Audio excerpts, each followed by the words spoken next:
l'important, c'est Olivier, c'est l'équilibre du vivant par le pH redox. Énormément d'attention sur le sujet. Récemment, on a organisé une journée nationale du redox. On voit l'importance de ce sujet. On travaille tous les deux pour l'agroécologie, mais évidemment, Olivier a ses programmes de recherche beaucoup plus larges, mais on suit l'agroécologie aussi avec le Centre national de l'agroécologie. Et c'est un peu une mesure phare du vivant, en fait, parce que l'idée de l'agroécologie, c'est de remettre le vivant en route. Et comment on mesure que ce vivant se remet en route? On ne le mesure pas par la chimie, mais on le mesure par justement cet équilibre du vivant pH redox. Et donc, on a trouvé utile, pour ceux qui ne sont pas forcément au courant ou ceux qui veulent revoir l'approche globale, donner l'envie d'en savoir plus. Et pour en savoir plus, vous avez énormément de vidéos d'Olivier, des vidéos longues. Sur Vers de Terre Production, il y a une version courte, une version longue. Il y a énormément de vidéos. Et de faire un truc assez interactif avec déjà un peu le teaser, le teaser du Redox et comprendre déjà, c'est assez impressionnant ce qu'on peut effectivement comprendre d'Olivier en un quart d'heure. Ok, merci. Ouais, donc c'est une approche qui est à la fois nouvelle et ancienne. On reprend des vieilles choses et puis avec des nouvelles recherches. Ça évolue très vite. On peut se demander pourquoi on l'a pas vu avant. Un des gros problèmes, c'est la mesure du potentiel redox, en particulier dans le vivant. C'est très compliqué, c'est laborieux, c'est délicat, c'est faussé par les champs électromagnétiques. Donc c'est pour ça que c'est important de développer de nouvelles approches de mesure avec la spectrométrie, mais c'est bien des appareils qui sont en cours de développement, avec des calibrations qui sont parfois longues et qui sont en cours. C'est un travail en cours. Donc, pourquoi passer autant de temps à essayer d'arriver à mesurer comme il faut le potentiel redox, qui est difficile à mesurer, et en plus du pH qu'on a l'habitude de mesurer? Parce qu'on va voir qu'en biologie, en fait, l'oxydation, elle n'est pas liée qu'au potentiel redox. C'est vraiment un équilibre entre potentiel redox et pH et qu'il y a des interactions un peu dans tous les sens. Et qu'avec une vision des équilibres pH, donc c'est les protons, et potentiel redox et les électrons, et ça nous permet d'avoir une vision globale pour une santé unique. Et puis, ça nous permet de piloter les systèmes en agroécologie et de comprendre qu'en fait, toute l'énergie du système, elle provient de la photosynthèse. Donc, si on veut une santé globale, il va falloir que la photosynthèse soit maximisée et optimisée autant que possible. Voilà, donc le potentiel redox, redox, ça vient de réduction-oxydation. En fait, on a l'habitude, on connaît le pH, on mesure la disponibilité des protons, des H+, donc on a une échelle de 0 à 14.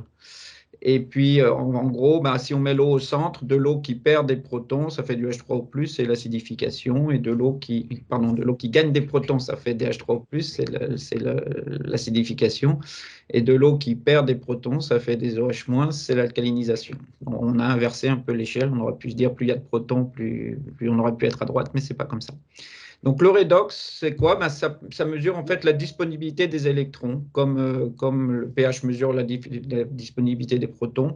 On a le niveau de disponibilité des électrons, ce qu'on appelle le niveau d'oxydation. En fait, quand on perd des électrons, c'est de l'oxydation. Quand on gagne des électrons qui sont plus disponibles, c'est de la réduction. En fait, on accumule de l'énergie. Voilà. Donc, les antioxydants, on va les retrouver en bas à gauche de ces schémas avec beaucoup de protons et d'électrons qui sont disponibles. Voilà. Et protons plus électrons, en fait, ça fait de l'hydrogène. Voilà. Donc, il y a un prix Nobel de physiologie qui a fondé la bioénergétique qui disait la vie est un petit courant électrique entretenu par le Soleil. Et le potentiel redox, ça nous mesure des différences de potentiel. C'est bien ce petit courant électrique qu'on est en train de mesurer avec le redox. Et ce qu'on voit, c'est que le fonctionnement énergétique de la vie repose avant tout sur des échanges de protons, c'est les réactions acide-base, et sur des échanges d'électrons, encore plus que de protons, c'est les réactions d'oxydoréduction. Et puis avec ces réactions, il y a de l'utilisation de l'énergie qui est associée à ces réactions. Donc, ça nous permet de comprendre cette vision que la photosynthèse, c'est la réduction primaire et que toute l'énergie du système, elle vient de la photosynthèse. S'il n'y a qu'une chose à retenir de cette présentation, c'est ça. Donc, l'équation classique de la photosynthèse, c'est on prend du CO2, de l'eau, de l'énergie des photons, de la lumière, et ça fabrique des sucres et de l'oxygène. Albert Szent-Györgyi, prix Nobel, lui, sa vision de la photosynthèse, c'était on utilise de l'énergie des photons pour casser de l'eau et on fait de l'hydrogène et de l'oxygène qu'on dégaze du côté oxygène. Et puis ensuite, cet hydrogène, on l'accroche à des chaînes de carbone. Donc, on prend du CO2, on fabrique des chaînes de carbone et on accroche de l'hydrogène et on enlève de l'oxygène pendant qu'on y est. Et puis, il y a de l'eau qui sort. Et quand on regarde plus dans le détail le fonctionnement, eh ben, en fait, on voit que la photosynthèse, les chloroplastes, on retrouve partout, c'est de la transformation de l'énergie lumineuse en énergie électrique. C'est des électrons et des protons. Et puis cette énergie électrique, elle est transformée en énergie chimique, en particulier sous forme d'ATP et de NADPH. Ce sont les deux molécules énergétiques principales du fonctionnement de toutes les cellules. Quand on regarde en détail, eh ben, on a des électrons, des chaînes d'électrons, des transporteurs d'électrons qui vont avec de l'énergie de plus en plus élevée et puis qui descendent. On a des gradients de protons qui permettent de faire tourner des protéines qui s'appellent des ATP synthase. Donc, c'est par ces gradients de protons et d'électrons qu'on arrive à accumuler de l'énergie qui est stockée ensuite dans les chaînes carbonées dans le glucose. Et la respiration, elle va faire exactement l'inverse, c'est-à-dire qu'on va utiliser l'énergie qui est accumulée dans ce glucose en particulier, et on va le brûler en fait. On fait une oxydation, on brûle et on récupère de l'énergie au cours de la réaction.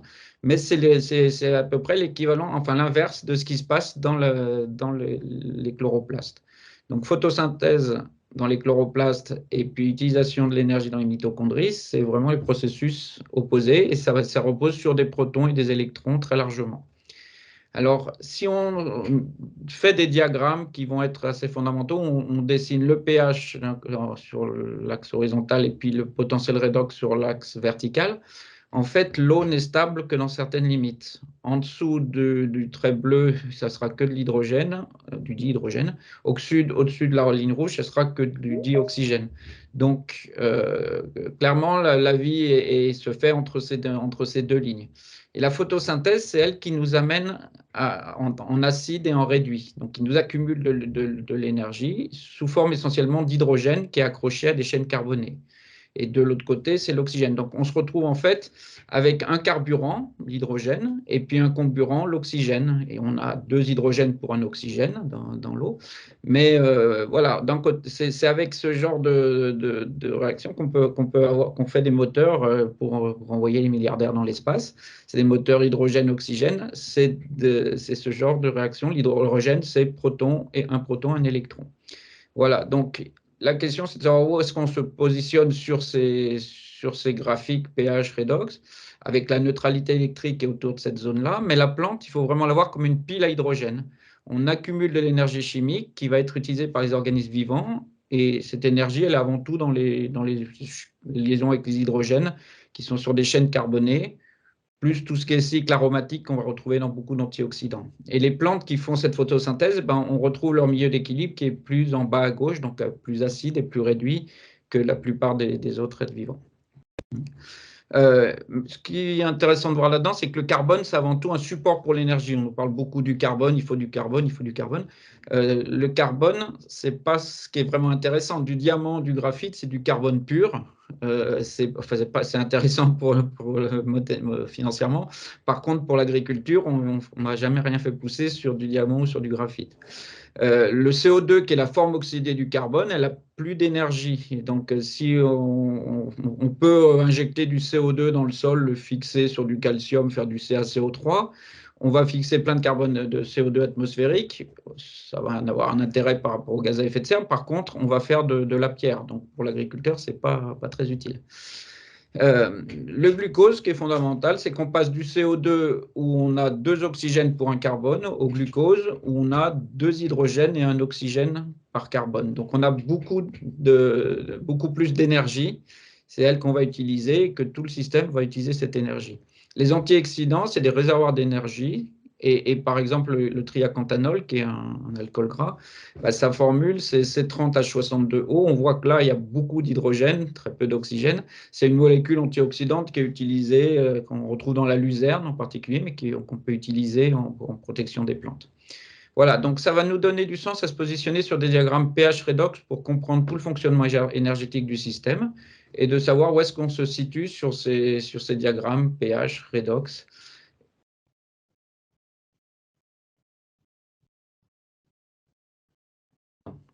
et puis que la régulation du pH, et puis d'à peu près tout, ça se fait en faisant tourner des pompes qui consomment de l'ATP, et donc qui consomment de l'énergie et qui oxydent. Donc plus on va être dans un milieu déséquilibré, plus on va devoir dépenser de l'énergie pour se rééquilibrer. Voilà, donc à partir de ça, on a développé un concept très simple qui repose sur 4 grands constats. C'est que les systèmes vivants, ils reposent sur l'équilibre proton-électron, et que les différentes parties des plantes, elles correspondent à ce qu'on appelle des niches pH redox, qui sont variables dans l'espace et dans le temps, qui sont fonction des espèces, des variétés, que chaque organisme a un domaine pH redox optimum qui est spécifique. Les bioagresseurs, ils se développent souvent dans des niches pH redox étroites. Les conditions pH redox des sols, ça impacte la nutrition et ça impacte l'équilibre pH redox des plantes. Et les plantes et les micro-organismes, ils modifient, à l'inverse, ils vont impacter fortement les conditions pH redox du sol. Et les micro-organismes ont une grosse capacité à faire ça, les plantes les utilisent pour ça. Le quatrième point, c'est que les stress environnementaux, tous les stress, que ce soit abiotiques, donc la température, l'eau, enfin un peu tout ce qu'on veut, ou biotiques, les attaques de pathogènes ou les pratiques culturelles, ça impacte les conditions pH redox des sols et du coup des plantes. Voilà. Donc derrière ça, il ne nous restait plus qu'une hypothèse à poser, c'était que les bioagresseurs, ils attaquent les plantes qui sont déséquilibrées quand ils rencontrent des conditions pH redox qui leur sont favorables. Donc, on retrouve très rapidement cette compréhension spatialisée et dynamique des processus. On est obligé de suivre, ça varie dans le temps, ça varie en fonction des emplacements dans la plante. Donc, les feuilles sont plus réduites que les racines, c'est là où il y a la photosynthèse, donc on accumule de l'énergie. Le phloème, où il y a la sève élaborée, est très réduit et très, très tamponné, à un pH très élevé, enfin élevé, de 7,5 à 8,5. Le xylème, où il y a la sève brute, est lui beaucoup moins tamponné, un peu plus acide. Et puis le milieu extracellulaire, lui, c'est ce qui varie le plus et qui est le plus acide et le plus oxydé parce que les cellules, elles évacuent dans le milieu extérieur, ce qui est trop déséquilibré. Donc elles le mettent dans ce qu'on appelle l'apoplast, c'est le milieu extracellulaire. Et puis, on a suivi dans le temps, dans la journée, par exemple, le matin, la plante est beaucoup plus oxydée qu'en milieu de journée parce qu'il n'y a pas eu de photosynthèse toute la nuit. Et comme c'est la photosynthèse qui réduit, il n'y a pas eu de photosynthèse, on est plus oxydé. On voit aussi des différences entre espèces et entre variétés. Là, on est sur 3 variétés de riz. On suit dans la journée. On voit que la variété rouge, elle est beaucoup plus oxydée que la variété bleue. Et puis, on a pu faire une carte des conditions de développement des bioagresseurs. Donc, en fait, si on met un peu des milieux équilibrés des plantes, donc entre le milieu extracellulaire en vert, le xylème en bleu et le phloème en violet, alors ça varie dans le temps, ça varie avec les espèces, mais globalement, on est dans ces zones-là. Et ce qu'on voit, c'est que les champignons, ils se développent en acide et oxydés, que les bactéries, elles se développent dans des conditions de potentiel redox moins élevées, mais en conditions oxydées par rapport à une plante quand même, qu'en fait, tous les pathogènes se développent dans des conditions de plantes qui sont oxydées par rapport à leur niveau d'équilibre, donc qui manquent d'énergie pour se défendre. Et les virus sont dans le phloème en général, donc ça correspond à un phloème oxydé. Comme il est très tamponné, c'est une plante qui est très oxydée. Donc, on arrive à décrire un peu les zones des différents types de pathogènes. C'est pareil pour les insectes et c'est très cohérent en fonction du type d'insectes, en fonction de ce qu'ils mangent. Et on retrouve les positionnements bien plus détaillés que je peux vous présenter là, mais vous y avez accès, comme disait Philippe, sur Internet. Voilà, donc à chaque fois, c'est des plantes oxydées. Et pourquoi elles sont oxydées? Elles subissent souvent des stress. Et donc, en fait, ce qu'on voit, c'est que les conditions redax pH des sols, ça impacte la nutrition des plantes en particulier. Quand on regarde la solubilité, par exemple, du fer, c'est un élément fondamental pour la photosynthèse, le fer, il n'est soluble sur ces diagrammes pH redox que dans cette zone verte. Donc, quand une plante est positionnée dans un sol où on est plus oxydé que ça, plus en haut à droite, donc oxydé au sens biologique, le point marron là, c'est l'essentiel des sols, voire on est plus oxydé que ça la plupart du temps. Elle est obligée d'acidifier, de réduire pour pouvoir récupérer de l'énergie. Donc ça, on le voit, elle relâche des ferroréductases, elle acidifie au niveau des apex. Mais tout ça, c'est un coût énergétique qui est élevé. Et puis, il y a un effet boule de neige. Toute l'énergie que la plante doit mettre pour réguler le milieu au niveau des racines pour pouvoir récupérer du fer, elle ne l'a pas pour faire de nouvelles feuilles. Donc, elle ne l'a pas pour augmenter sa capacité de photosynthèse et donc sa capacité d'accumuler de l'énergie. Pour les nitrates, pardon, pour l'azote, les deux principales formes d'azote minéral, c'est les nitrates et l'ammonium. La plante peut absorber les deux. Par contre, ça a un gros impact sur le pH de la plante et sur son oxydation. Une plante qui absorbe des nitrates, elle va s'alcaliniser très fortement, elle alcalinise fortement ses racines. Et à l'inverse, une plante qui absorbe de l'ammonium, elle va acidifier fortement ses racines. C'est ce qu'on retrouve sur ces essais où on voit par exemple à gauche le plant de maïs. Il pousse avec une membrane entre les deux. C'est les racines du même plant, mais qui sont nourries d'un côté avec des nitrates, de l'autre avec de l'ammonium. Et on a des pH qui sont, il y a plus de 3 pH d'écart. Donc ça a un impact très fort et ça va jouer sur tous les éléments nutritifs en fait. Et donc derrière, on peut lire les interactions génotypes, environnement, pratique, bioagresseurs. Donc ça fait vite compliqué, mais par exemple, si on regarde l'impact de la forme d'azote sur les conditions redox des plantes et leur sensibilité, et ben en fait, l'ammonium nous amène sur ces flèches bleues, les nitrates nous amènent sur les flèches rouges, et on comprend vite que en fait, l'ammonium favorise les champignons des racines, certains omicètes, mais c'est plus rare. Et puis, ça défavorise les champignons aériens, les virus et les bactéries aériennes. Pardon, je ne sais pas pourquoi j'ai mis aériennes. Les virus et les bactéries. Donc, et les nitrates font exactement l'inverse. Donc, en fait, ça permet de comprendre les effets, par exemple, de la forme d'azote, l'impact que ça peut avoir sur la santé des plantes. Par contre, pour comprendre ça, il faut regarder le type de pathogène, les points d'entrée, les niveaux de déséquilibre, la période, les espèces. Il faut avoir une vision spatialisée et dynamique. Donc, il faut pouvoir mesurer. Et puis, ça nous permet de comprendre que la structure est vraiment fondamentale. C'est-à-dire, dans un sol qui est compacté, tout est oxydé quand le sol est sec et dès qu'il pleut, ça s'engorge. L'eau ne laisse pas circuler l'oxygène, donc ça va s'asphyxier. Tout est asphyxié. Et puis ça ressèche, on repasse en tout est oxydé. Et puis il repleut, on est en tout est asphyxié. Et donc ça favorise des micro-organismes qui sont opportunistes, qui arrivent à se développer très vite quand les conditions changent. Mais ce n'est pas des micro-organismes intéressants pour la plante en particulier. Sur un sol bien structuré, on a un peu tous les niveaux, toutes les niches pH redox qui nous permettent d'avoir une grosse biodiversité et surtout une diversité fonctionnelle importante. Ça nous permet d'avoir tous les cycles géochimiques et puis surtout dans le temps, ça fluctue peu parce qu'il y a toujours de l'air qui circule et de l'eau qui est gardée dans les micropores. Donc ça nous donne une diversité de niches pH redox qui permet une diversité de micro-organismes et ça nous permet de remplir tous les cycles biogéochimiques, de l'azote, du phosphore, du soufre, enfin tous les passés. La solubilisation des éléments nutritifs, la production d'éliciteurs, d'antibiotiques par des micro-organismes. Donc tout ça, ça va jouer sur la protection des plantes.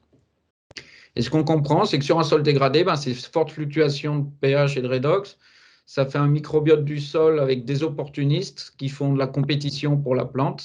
Les pathogènes sont très supérieurs aux micro-organismes favorables. Et que dès qu'on arrive à faire pousser une plante là-dessus, grâce à la photosynthèse, on va remettre de l'énergie dans le système. Par les racines, il va y avoir des exudations racinaires qui vont modifier les conditions pH redox. Au niveau du microbiote de la rhizosphère, ça va orienter vers des micro-organismes qui sont plus favorables à la plante. Ça va modifier les conditions pH redox. Ces micro-organismes ont une grosse capacité à le faire. On retrouve ça au niveau des feuilles aussi. Et puis, les apports de biomasse sur le sol. Ça nourrit la macrofaune, donc on voit bien que toute l'énergie du système, directement ou indirectement, elle vient de cette photosynthèse. Et puis les racines, les micro-organismes, la macrofaune, ça va améliorer la structure du sol et on va se retrouver avec des conditions beaucoup plus tamponnées, une large gamme de niches pH redox, donc une biodiversité fonctionnelle et utile bien plus importante. Ça améliore la nutrition de la plante, surtout si on rajoute aussi de la diversité au-dessus du sol. Et puis, ces micro-organismes vont améliorer la santé de la plante. C'est globalement la meilleure nutrition va améliorer la santé. Donc, on a une grosse production, ça nourrit les micro-organismes. On a une meilleure photosynthèse parce qu'il n'y a pas de carence ou de toxicité. On augmente la production, on a des forts apports de biomasse, des forts exudats racinaires et une forte activité biologique avec une forte biodiversité. Et là, les micro-organismes favorables, ils vont devenir supérieurs aux pathogènes. Donc, c'est ce qu'on appelle des sols suppressifs des maladies. Ce n'est pas qu'il n'y a plus de spores, de champignons, par exemple, ou il n'y a plus de pathogènes, c'est qu'ils sont étouffés, entre guillemets, par les autres, par les micro-organismes utiles. Donc, la durabilité, elle repose en fait sur une forte productivité. On nous dit souvent l'inverse. Ça, c'est quand on force les systèmes en conventionnel, mais on comprend vite que si toute l'énergie du système vient de la photosynthèse, il va falloir avoir beaucoup de photosynthèse et donc une forte productivité pour que ça tourne. Et puis, on comprend que les pratiques conventionnelles, eh ben, un sol nu, le travail du sol, les pesticides, les engrais chimiques, la plupart, tout ça, c'est très oxydant. Et donc, on a des pratiques qui oxydent. Et le mode de défense de la plante, quand ces pathogènes arrivent à se développer, quand ces bioagresseurs les attaquent, elle n'a pas assez d'énergie pour se défendre par réduction, donc elle va les tuer par suroxydation. Et en conventionnel, on aide les plantes à tuer les agresseurs par suroxydation. Ce qu'on va chercher, nous, à faire, c'est une protection agroécologique des cultures, où on va essayer d'éviter les maladies en maintenant un équilibre pH redox qui soit défavorable à tous ces bioagresseurs, donc à maintenir les plantes avec plus d'énergie. Et pour ça, eh ben, il faut une bonne structure du sol, il faut des couverts végétaux, il ne faut pas perturber le sol, il faut de la matière organique, de l'activité biologique, de la biodiversité. Dans le système où on contrôle par suroxydation, on peut essayer d'améliorer l'efficience des produits qu'on met. On peut les substituer, essayer d'avoir des produits qu'on pense au moins être moins nocifs pour l'environnement en général. Mais ça reste une approche où on va essayer d'aider la plante à tuer les bioagresseurs et malheureusement souvent beaucoup plus que les bioagresseurs, on va tuer avec ça. Alors qu'on a très fortement des chances d'avoir un impact sur la qualité des produits, ça commence à se voir, et puis un impact sur la santé des consommateurs, on commence à travailler dessus aussi. L'autre côté, il va falloir reconcevoir les systèmes, donc c'est vraiment une approche système, donc on va avoir besoin d'outils pour concevoir ces systèmes et pour piloter ces systèmes. Voilà, et tout ce que je vous ai présenté là, on peut le retrouver dans deux gros articles de review qui sont en anglais, mais qui sont disponibles. Ce qui est intéressant, c'est de faire la comparaison entre plantes et animaux. En fait, un tube digestif, c'est une racine invaginée, c'est-à-dire que ça fonctionne exactement pareil. C'est le microbiote qui digère, ça solubilise les éléments nutritifs, et puis après, c'est des grosses surfaces pour l'absorption. Et donc, ça fonctionne exactement pareil, et on le retrouve donc avec des publications sur l'importance des régulations redox dans les animaux, sur le Covid-19, par exemple, avec un gros article de review qui montre que c'est vraiment une maladie redox, où c'est bien décrit comment ça se passait, comment ils vident les défenses antioxydantes.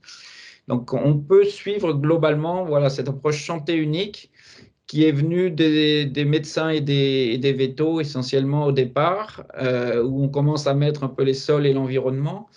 Ben, on comprend que c'est les plantes qui amènent toute l'énergie du système et que cette énergie, on va la retrouver à travers cette vision pH redox.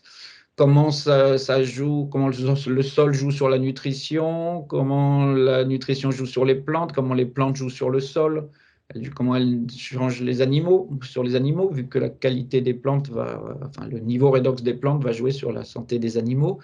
Comment les animaux jouent sur le sol, comment le sol joue sur les plantes, comment il y a des interactions entre plantes et bioagresseurs, comment les plantes jouent sur l'environnement en fixant du CO2 et en régulant la température et pas mal les pluies. Comment les plantes jouent par l'alimentation sur les hommes en plus. Comment l'environnement joue sur la santé des hommes, en particulier j'ai mis les champs électromagnétiques qui sont de plus en plus préoccupants.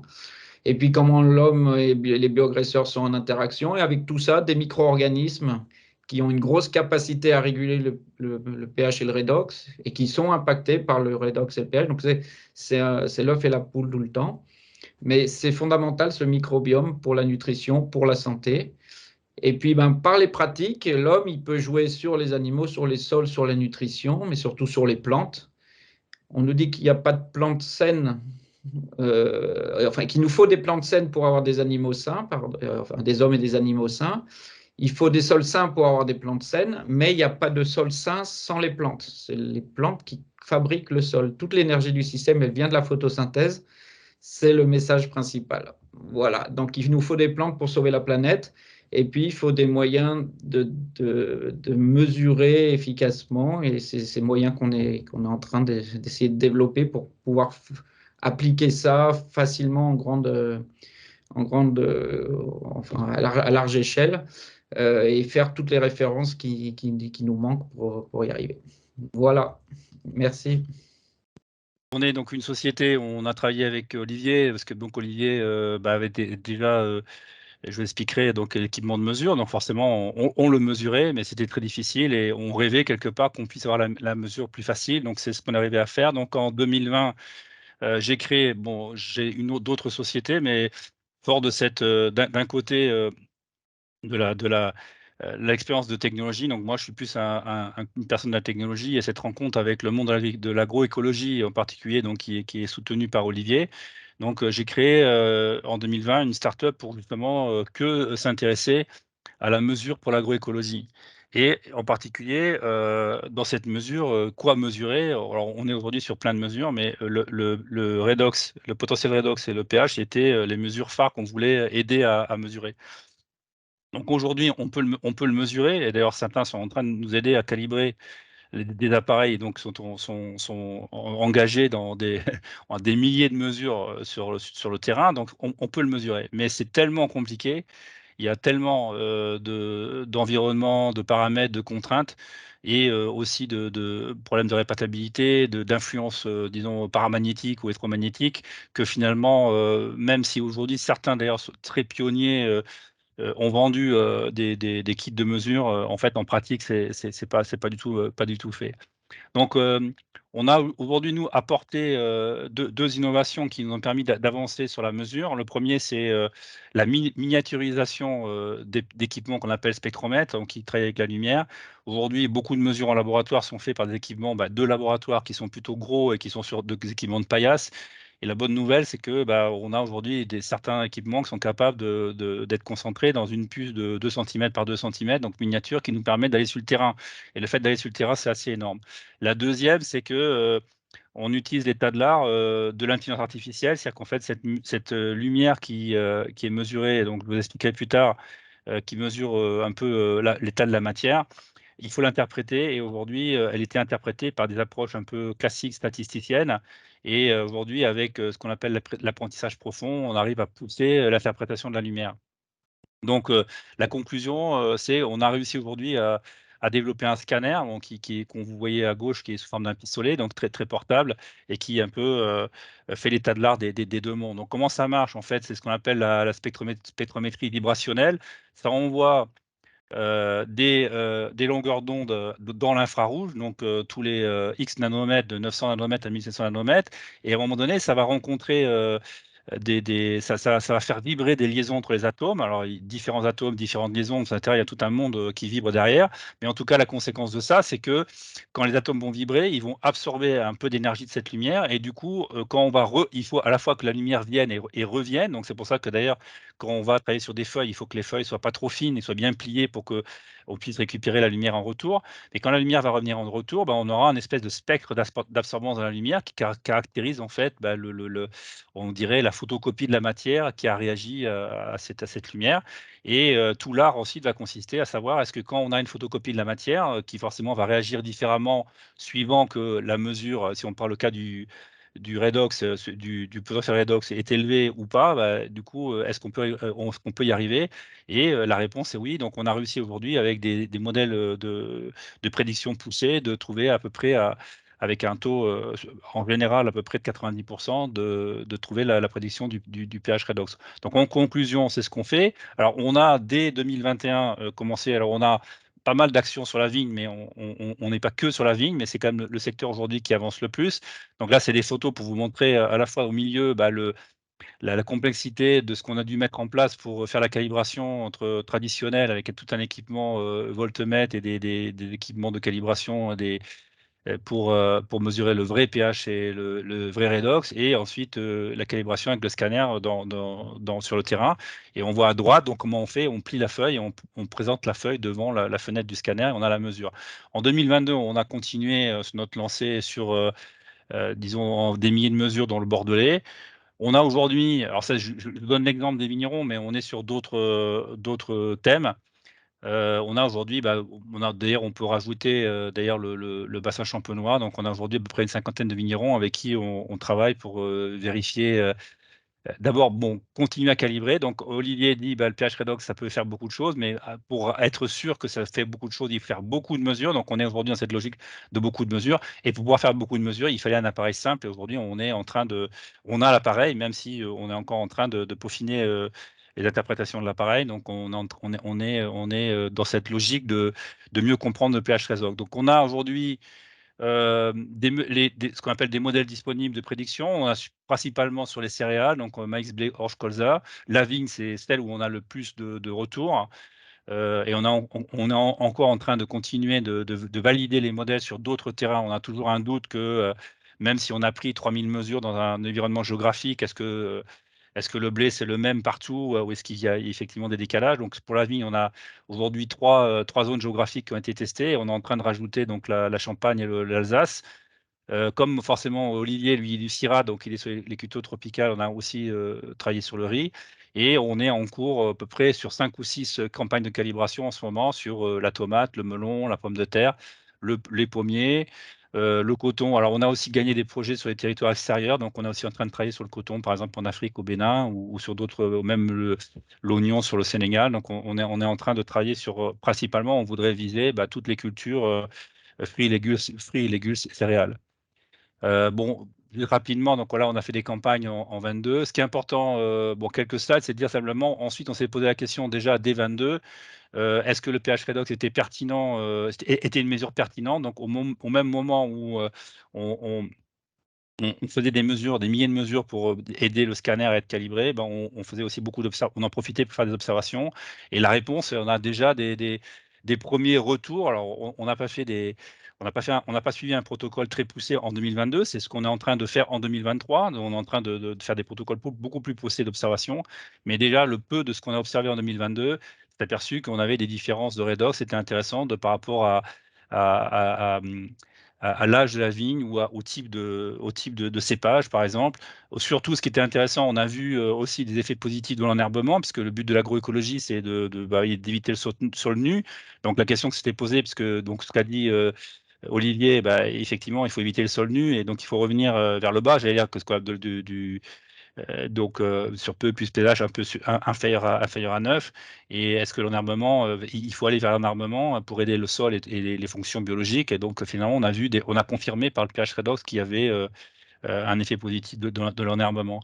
Alors on est dans un écosystème, donc Olivier, bah, fait le soutien à un écosystème, bah, très important. On a déjà un mouvement de terrain qui est hyper intéressant, avec Vers de Terre Production, bon, qui a des milliers de vidéos en ligne, et qui, a une activité de partage de connaissances, sur son site, avec, à peu près 10 à 15 000 fermes qui travaillent dans l'écosystème. D'ailleurs, on a depuis, bon, je ne l'ai pas mis là, mais on a aussi Triple Performance, donc un Wikipédia de l'agroécologie, donc qui continue aussi à faire des échanges, de pratiques, avec les différents agriculteurs.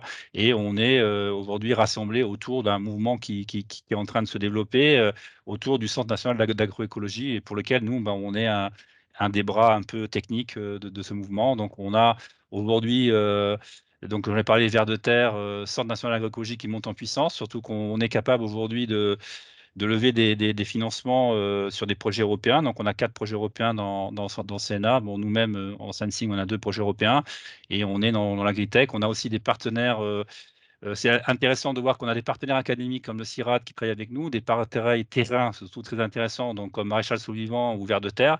Mais on a aussi des partenaires un peu plus industriels qui aujourd'hui croient à cette approche, et qui, par exemple, bon, sont un de nos plus gros clients, qui nous ont commandé une vingtaine de scanners pour déjà aller sur le terrain, massivement, et qui continuent cette croisade de pouvoir aider, l'agroécologie par, une meilleure connaissance, des différentes, des paramètres pour l'agroécologie. Donc voilà, on a le scanner. On est en train de travailler aussi sur des liquides, et aussi sur des versions moins chères, et encore plus incroyablement, disons compactes. Et si on a un petit scanner, forme de stylo, qui pourrait donner des résultats. En tout cas, on travaille aussi sur les parties hardware.